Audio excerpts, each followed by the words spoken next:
Abantu bamukile, abanye bashonile, abanye balahlekelwe iyona yonke into.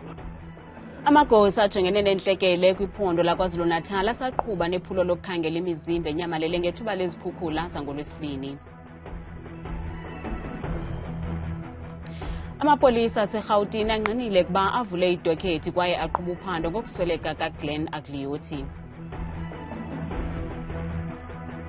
Kushiyeke kuphela iintsuku ezili-19 phambi kwendebe yehlabathi yebhola ekhatywayo yabasetyhini kwaye iBanyana ayisakwazi ukulinda.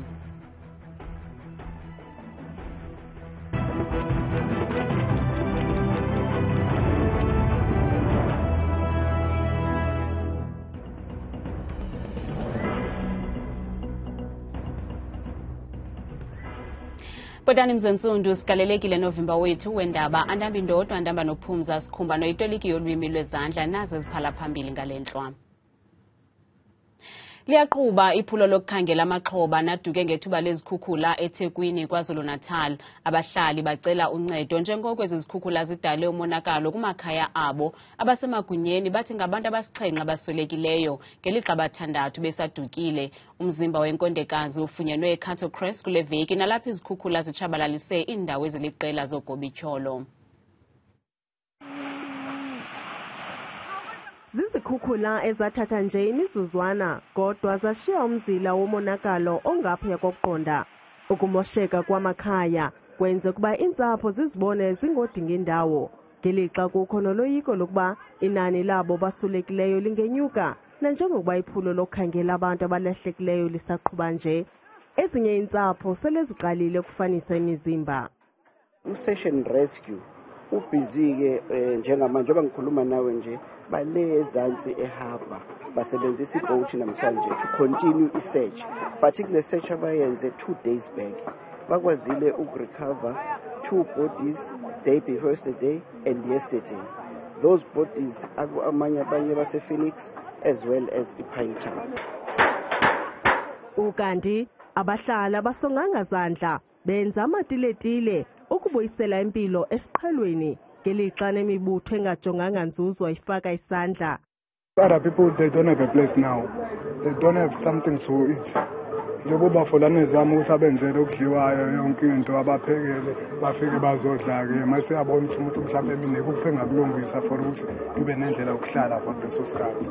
Sibone kunesidingo sokuthi njenge-organization sisebenze sifake isandla ekulekeleleni umphakathi. Lento enzeke phambi kwethu sibuka sonke. So abantu bamukile, abanye bashonile, abanye balahlekelwe iyona yonke into. Ngesoyika esayizolo abahlali babongoza urhulumente kuba abafuduse. Baphila ubomi obungancumisiyo abahlali bamatyotyombe elokishi yaseStrandi eKapa. Izitrato ziphuphuma ilindle yayisekuphele inyanga behleli ngolu hlobo bathi akukho ncedo balufumanayo kumasipala. Siqenqelekile inyanga ngoku abahlali bamatyotyombe elokishi yaseStrandi eKapa Bagcampuza kwilindle elityhutyha izitrato zale ndawo. Sibachaphazela kakhulu kangangokuba i-tuck shop le saceleni kwethu ivaliwe ngoba i-affecta abantwana bayagula. Bathi sekungamatyeli aliqela bezama ukucela uncedo kumasipala ngale ngxaki kodwa inga izikhalazo zabo zifikela kwindlebe ezivalwe ngomqhaphu.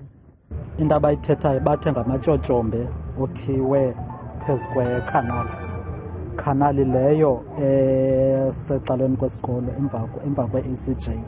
Sabacela ke baremovishe la matyotyombe bayowabeka kwindawo erayithi kwenzela imeko le izoba rayithi apha. Unkosikazi Thembeka kwanyanzeleka ukuba vale iingcango zevenkile yakhe ngenxa yelindle eliphuphuma phambi kwayo. Ukusukela oko yavalwa ivenkile yakhe kunzima ukugxotha ikati eziko. Ndiziva ndandathekile kakhulu. Uphila ngejophu, utata ukhona umuntu osebenzayo ijophu aye abe kukutya sitye. Kambe ke iofisi kamasipala ayifumanekanga ukuphefumla nkqu noceba lo uthe akafumaneki. Awukaziwa unobangela wokusweleka kukamfi uGlenn Agliotti kodwa amapolisa aseGauteng avule idokhethi eliphanda ngesizekabani. Agliotti usweleke ngentseni yanamhlanje ePitoli eneminyaka engama-64 iminyaka ubudala. uGlenn Agliotti waba ngundaba-mlonyeni kwityala lorhwaphilizo lalo wayengumkomishinala wamapolisa umfi uJackie Slebi. Agliotti wadlala indima enkulu njengengqina eliphambili kweli tyala, kodwa ngo-2010 inkundla ephakamileyo yakumzantsi werhawuti yamfumanisa engenatyala kwityala lokubulawa kukaBradcable ngo-2006.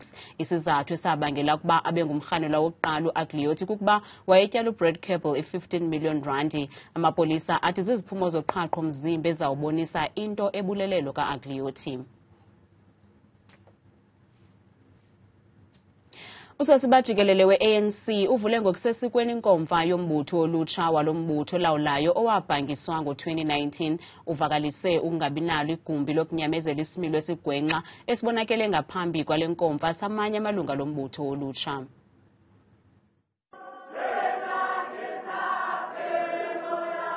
NgoJulayi ka-2019 umbutho olutsha we-ANC wabhangiswa emva kokuphanza ukubamba inkomfa yolonyulo ngo-2018. Namhlanje ingene kusuku lwesibini inkomfa yalo mbutho ephawula 26 ivulwa ngokusesikweni ngusosiba jikelele we-ANC umnumzana Fikile Mbalula eNasrec eGauteng. Kwisigaba sokuqala sentetho yakhe ubekhafula amadangatya ngesimilo esikekeleyo samalungu lombutho olutsha esivele ngaphambi kwale nkomfa. We will not hesitate to deal with indiscipline in the organization. If you have to hate us for that must be the case.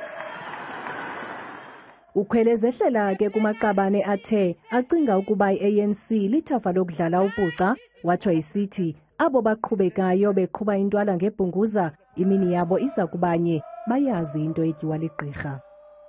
I have seen that there are others who still think that the ANC is still the ANC of the old. And they are still on the terrain of being loose and ill-disciplined. And comrades, I want to assure you, continue with your ill-discipline, but your time will arrive. Uhambise wathi lo mbutho olutsha ubhuqwe zinkqwithela amatyela amaninzi, kodwa ke ngenxa yokomelela kwawo uza kuma kwakhona yaye imingeni uza kujongana nayo ngqo ngomzimba ongenaxhala. Iminyaka eliqela abahlali base-eLeeuwfontein Cabukuhle eMamelodi ePitoli belinde iziqinisekiso zobunini mhlaba kwisixeko saseTshwane. Ummandla bakhe kuwo bufudula usetyenziswa kwezolimo ngumfama obathengiseleyo, ngoku abanikwa iinkonzo ngomasipala wesixeko kuba esithi bemi kumhlaba ongalungelanga kuhlalwa ngabantu. Abaninimizi sele bengene kanobomi ezipokothweni ukwakha izindlu zexabiso, kodwa abanazo iziqinisekiso zobunini mhlaba, nto leyo ichaphazela ukunikezelwa ngeenkonzo ngumasipala waseTshwane. Mathenga indawo ufanele uthola amaphepha ngithi like title deed. We don't have title deed, we don't have basic services, which is the biggest problem. Ngikhuluma ngama electricity, roads, storage, water, there's the whole entire basic services.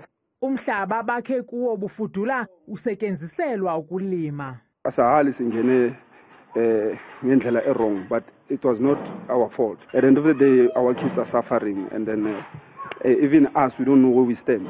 Tomorrow I can wake up not alive and then don't know what's going to happen to my kids. Bathi bakulungele ukuzihlawulela iinkonzo zesixeko okwangoku babhenele kundlela lula bazithengele izixhobo zombane namatanki amanzi. Even though we don't have the services, but we try so much to make sure we push izinto zibe sharp. We can't just wait for the municipality. Umasipala uthi luxanduva lomthengisi ukuyilungisa le ndawo ilungele ukuhlalwa ngabantu kuqala phambi kokuba anikezele ngeenkonzo.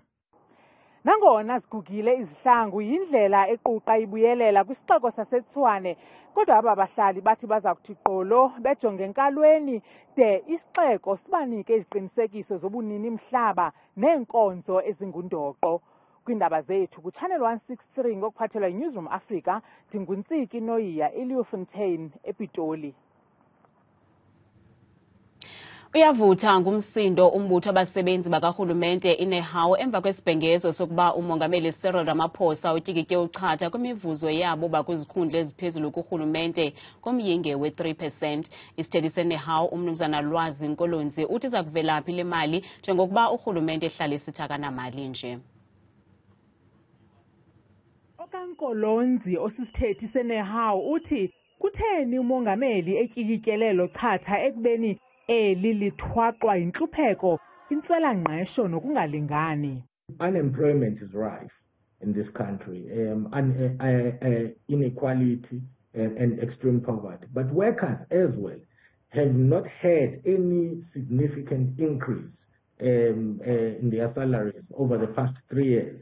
Utsho ebuza umsebenzi owenziwe ngabo bakumanqwanqwa aphezulu kurhulumente owenza ukuba bakufanele ukuthiwa jize ngochatha. They do not deserve it, and there's no justification why they should be getting a salary increment amidst the challenges that are confronted by ordinary workers and the rest of society, the poor and the working class. Le ntlawulo ke izawubalwa kususela kumhla wokuqala ku-April unyaka ophelileyo ukuza kuthi ga ngoku. Abahlali baka-Ward 97 eMamelodi ePitoli batyhola uceba wabo ngokuthengisa umhlaba ekufanele kuba bawelwa bona ngelixa besithi bona bahlala kwiindawo ezinamanzi ezibhuqwa zizikhukhula rhoqo xa kunetha. Banyanzelisa ukuba kuqhutywe uphando luzaqinisekisa ukuba akukho nyawo lwemfene kusini na ekuthengisweni komhlaba. Abahlali baseMamelodi ePitoli batyhola uceba ngobusela. Kukholelwa ukuba uthengisela oogxa bakhe umhlaba wokwakha ebekufanele ukuba wabelwa abahlali. Sine problem nokhansela uAnanias Mkhalusi. Uminimize istand sakamakhelwane wam, uze nevili, wasikhatha yena self kungana official yakamasipala. Wasithengisela umuntu ovela etown, obeyicomrade etown. Ekuphenduleni kwezi zityholo umnumzana uAnanias Mkhalusi onguceba uthi ukwahlulwa komhlaba inxalenye yomgaqo-nkqubo owapasiswa ngumasipala phantsi kwenkqubo i-re-Arhathwane ngo-2012. Ngokwalo mgaqo uthi akukho mntu onokwabela indawo engaphezu kwe-300 square meters kwaye balumkiswa abahlali ngolutshintsho. Arhathwane is the one that is a policy now of municipality, and it started in 2012. So no one who can get more than 300 square meters stand now. So everybody, we address them, they are aware. I bring even MMC and his official on site. Umnumzana Mkhalusi uzikhabile izityholo zokuba uthengisela abantu umhlaba esithi abanobungqina obuphathekayo mabaye enkundleni. Kwiindaba zethu kuchannel 163 oziphathelwa iNewsroom Africa, ndinguZola Sholwana eMamelodi. Kanti abantu baphefumle ngeli nqaku.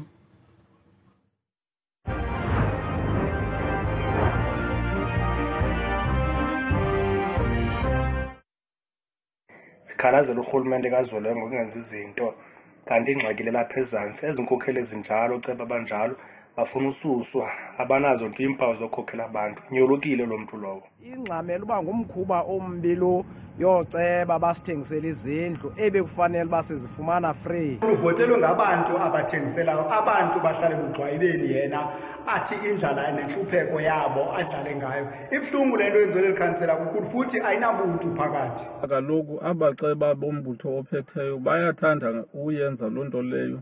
Umuntu athengisele abantu basondeleyo kuye futhi kungenziwa nto ngaloo nto leyo. Akho nothusa kwelinqaku eli. Sikhokelwa ngonqevu ohlohle sakhe abantu abangenasazela abangenantloni bangabantu bababeka kwizikhundla baphinde babajikele.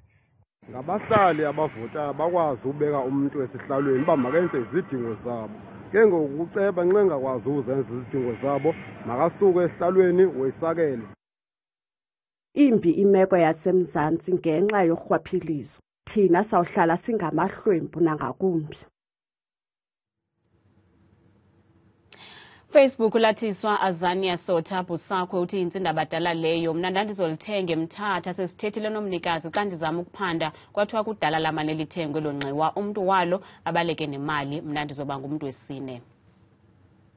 Ujola Mdila Mphankomo uthi banyolukile oceba belilizwe sisuka siyasokola urhulumente ngelinye ixesha uyazama qha uqesha amanyoluka oziso azigcwali. Andila Mashiyambixane uthi xhaphakile loo nto yokuthengiswa kwamanxiwa nezindlu zikamasipala nalapha eMthatha indlu thengiswe kayi-4 futhi yenza ingxaki loo nto kakhulu ngumkhuba ombi awubukeki. uSteve Mphankomo uthi msasazi wam apha kweli lizwe azisekho inkokeli ingxaki abantu bafuna ukugcwalisa izisu zabo thina sisokola kweli lizwe abe nomona umntu ngamanxiwa engengowakhe enkosi. Bukela ungaphefumla kwimixholo yethu sebenzisele nombolo kaWhatsApp nengu-071 670 2548.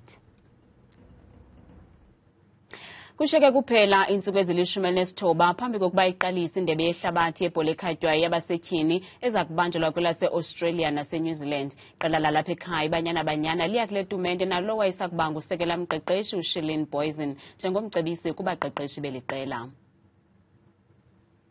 Sele kumbovu iqalise indebe yehlabathi yebhola ekhatywayo yabasetyhini.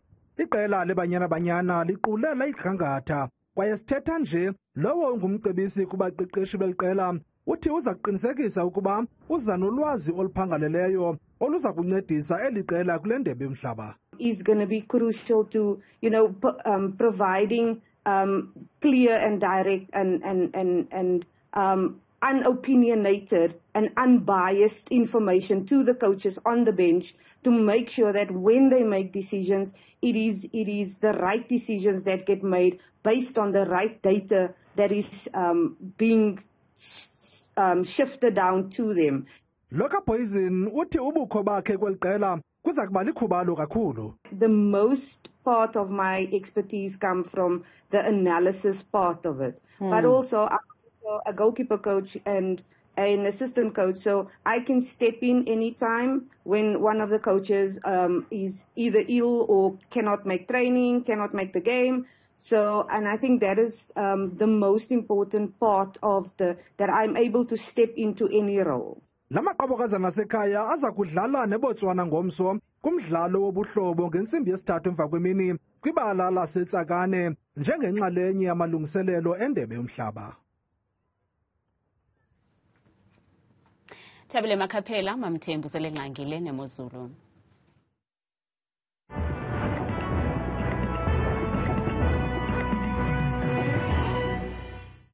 Nkosi kakhulu kuwe kwemamqwathi apho kwidesika yendaba. Ndiyakubulisa mzonsundu ekhaya ndikwamkela kaloku kweyamke idesika yeMozulu. Mna igama lam ndikuthabile uMamthembu Qhudeni ndingokwamakhaphela bethuna nantsi ke iMozulu.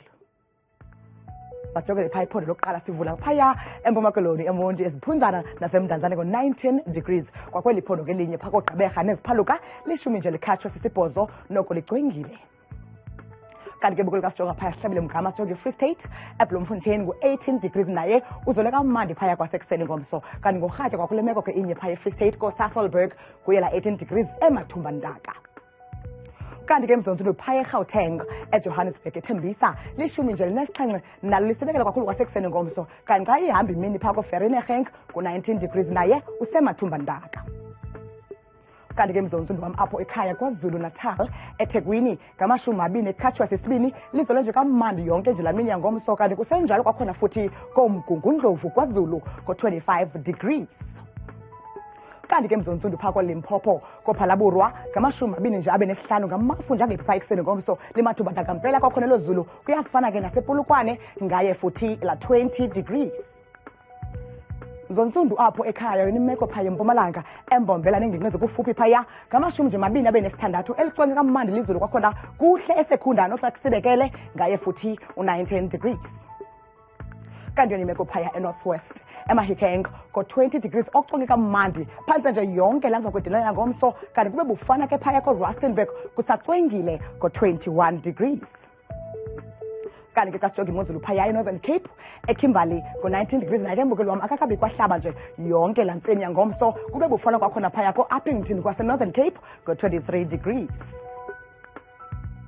Yona ke imeko phaya ephondweni eNtshona Koloni eKapa kuye kaloku 15 degrees okucwenge kamandi kusisa nje yonke imini yangomso. Kanti siyayiqukumbela yona iMozulu ngeGeorge kwaphaya eNtshona Koloni ngaye ke u-20 degrees.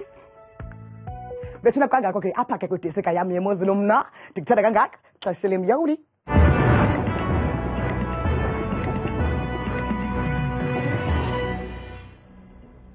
Ngazifumana izindaba nezinye kwiqonga lethu le-YouTube @Iindaba Zethu 163 kamnandi mawethu.